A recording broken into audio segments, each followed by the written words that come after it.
Hello అందరికీ, ఎలా ఉన్నారు అందరూ? నేనైతే చాలా బాగున్నా. ఈరోజు యాక్చువల్లీ కేఎఫ్సీ చేద్దాం అనుకున్నా, కానీ కుదరలేదు. 1/2 కిలో చికెన్ తెప్పించి ఫ్రై చేశాను అనమాట. నిజంగా టేస్ట్ నేను ఎక్స్పెక్ట్ చేసిన దానికంటే చాలా బాగా వచ్చింది. మీరు కూడా ఇలా ట్రై చేసి ఎలా వచ్చిందో తప్పకుండా కమెంట్ చేయండి. సింపుల్గా అయిపోతుంది. బ్యాచిలర్స్ అయితే ఈజీగా చేసుకోవచ్చు. మదర్స్కి ఎక్కువ టైం లేకుండా కూడా ఉంటుంది.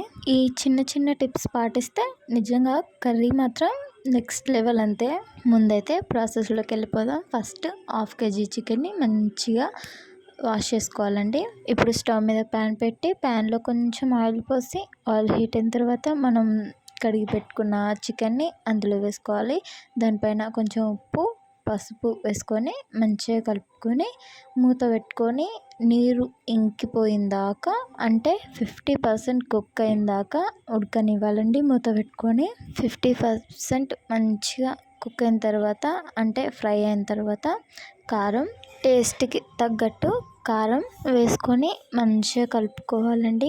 మంచిగా మొత్తం కలిసేటట్టు కలుపుకొని మూత పెట్టుకొని ఇంకో 10 minutes మగ్గనివ్వాలి కర్రీ. గ్యాస్ మీడియం ఫ్లేమ్లో పెట్టుకొని ఈ వంట అనేది చేసుకోవాలండి.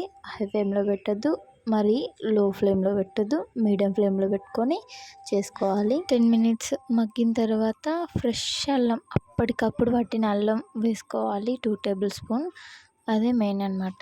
అల్లం కూడా వేసుకొని మంచిగా కలుపుకొని మూత పెట్టుకొని అల్లం పచ్చివాసన పోయేదాకా మగ్గనిచ్చుకోవాలండి. అల్లం పచ్చివాసన పోయిన తర్వాత గుప్పెడు కొత్తిమీర, కొంచెం కరివేపాకు వేసుకొని, అండ్ మళ్ళీ ఇంకా కొంచెం చికెన్ మసాలా మెయిన్ ఇంపార్టెంట్. అలాగే మీకు వీలైతే 3 మిరియాలు దంచుకొని పొడి చేసుకొని వేసుకోవచ్చు. చాలా బాగుంటుంది. అంతేనండి, సింపుల్. వీడియో నచ్చితే సబ్స్క్రైబ్ చేయండి.